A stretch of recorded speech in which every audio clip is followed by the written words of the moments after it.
This is ANN News Brief. Good afternoon, I'm Lucy Adeyemi. Uganda's government is proposing regulations for new songs.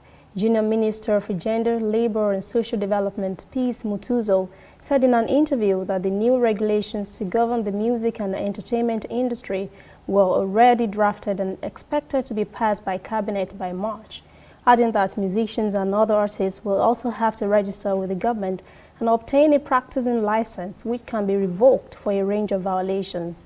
A list of restrictions including requiring artists to submit to authorities lyrics for songs and scripts for film and stage performances to be vetted. The minister said content deemed to contain offensive language, to be lewd or plagiarized will be censored. Musicians will also have to seek government permission to perform outside Uganda. Critics say the regulation is aimed at discouraging negative comments about the authorities who are rattled by the popularity of pop star Bobby Wine and other critical voices in the entertainment industry.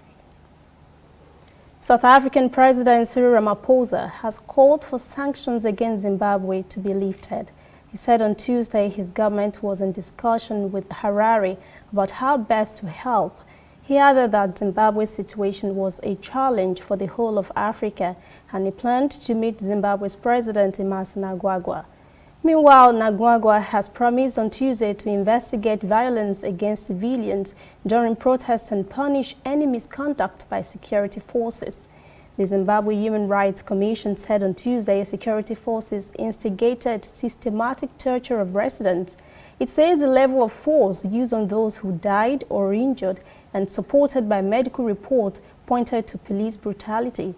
Police say 3 people died during violence demonstrations last week, but human rights groups say at least a dozen were killed. We'll be back after this short break. This used to be me.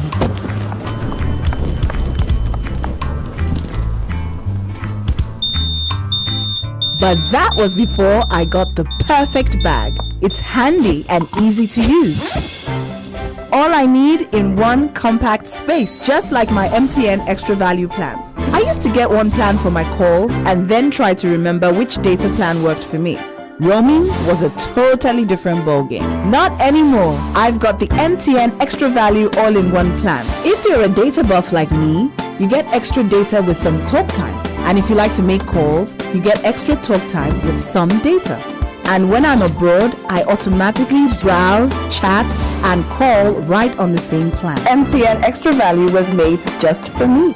More of data or calls, whichever one you prefer. MTN Extra Value is made just for you. Italy's Deputy Prime Minister Luigi Di Maio has reiterated on Monday that France's policies in Africa were creating poverty and causing migration. France had summoned the Italian ambassador to Paris to protest his assertions. The diplomat told reporters that France is one of those countries by printing money for 14 African states prevents their economic development and contributes to the fact that the refugees live and then die in the sea or arrive on western coasts. The mayor was referring to the CFA francs, a currency used in 14 West African and Central African nations, which is tied to the euro as a fixed exchange rate, with the peg guaranteed by France. He called on the European Union to address the question of the decolonization of Africa, accusing France of still treating a number of African countries as vassal states.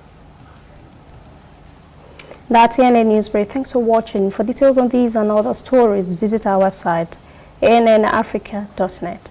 Also join the conversation on Facebook, facebook.com/ANN Africa TV, Instagram and Twitter at ANN Africa TV.